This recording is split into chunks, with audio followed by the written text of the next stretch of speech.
Ukrainians are waiting for the arrival of the first F-16s, we travel to Denmark, the country that not only gave us their fighter jets, but also was brave enough to host and to train the Ukrainian airmen. So let's find out how it's going for both sides. In July 2023, Ukraine and several other countries formed the so-called F-16 coalition, which is led by the United States, Denmark and the Netherlands. The coalition is working on the transfer of aircraft, training of pilots and maintenance personnel, and preparation of infrastructure. At the moment, 6 Ukrainian pilots and several dozens of technicians are going through training at this Christrup base. The weather conditions and the shortage of time put a lot of pressure on the shoulders of both Ukrainian and Danish airmen. Well, combat experience is a thing that is really hard to overestimate, but still it is a really condensed program. I think the biggest boost here is not that combat experience, but the motivation to go back and keep fighting. But can I ask what is most challenging for you personally here? Is it the speed of the training or maybe some aspect that you just find? I think I can speak of everybody who's training from the old Soviet-made platforms to the Western. The really problematic is avionics, like all the system computers. They're much easier to fly, like pilot-wise. It's really awesome jet to fly. We didn't use that system whatsoever before, and it's like, you know, transitioning from the key telephone, like old Nokia, to straight to iPhone without all those steps in between. When jets are on the ground, it's the maintenance crew that is responsible, from complex avionics to changing tires. On average, it takes up to 16 hours of maintenance per flight.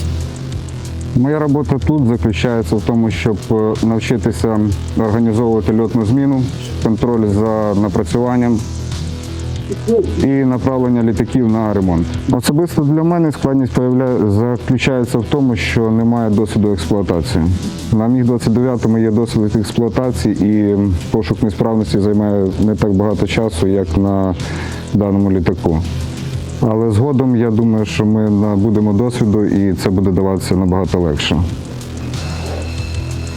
So right now we are witnessing the Ukrainian maintenance crew chief preparing this F-16 to the takeoff. This is a very responsible job because not only he is responsible for making sure the plane works smoothly, but also it is basically the life of Ukrainian pilots. So hopefully in a few moments we will be seeing this jet taking off. Зараз ми будемо виконувати підготовку до повторного вильоту. Okay. У нас буде частковий огляд, ну і так далі.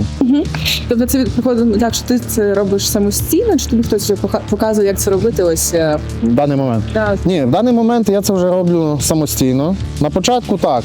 Я ходив за інструктором, інструктор мені показував, розказував, що дивитися, куди дивитися, як це робити. Ну, як би сказати, вони передавали свій досвід.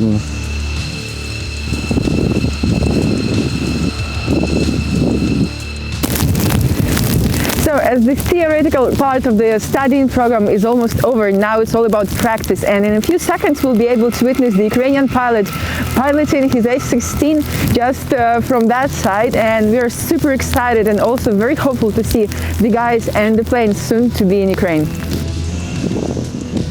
It is really super fun jet to fly. I'm not saying that MiG that I flew before is super boring, but the F-16 is definitely more agile. It feels like the jet wants you to fly it more aggressively. He wants you, hey dude, let's do this, let's do that. For Ukraine, the F-16 is crucial. This most popular jet in the world has been upgraded constantly and can compete with modern Russian jets. With the F-16, the pilot can keep enemy aviation from Ukraine's borders, minimizing the possibility of dropping glide bombs on the heads of Ukrainian civilians and soldiers. It will also cut down the dependence on spare parts, as those produced for old Soviet-made MiGs and Sus are very hard to come by. Спочатку, як ми тільки знайомилися з цією системою, вона нам здавалася незрозумілою і нереальною до інтегрування в Україні.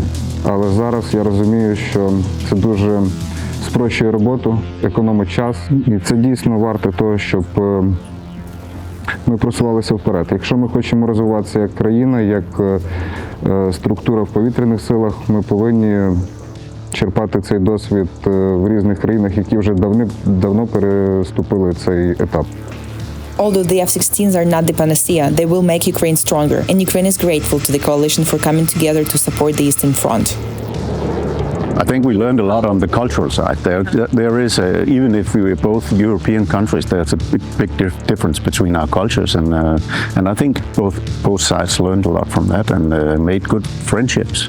We are in this together, and we have a lot of sympathy with the Ukrainian people, and we want to do whatever we can to help. So, of course.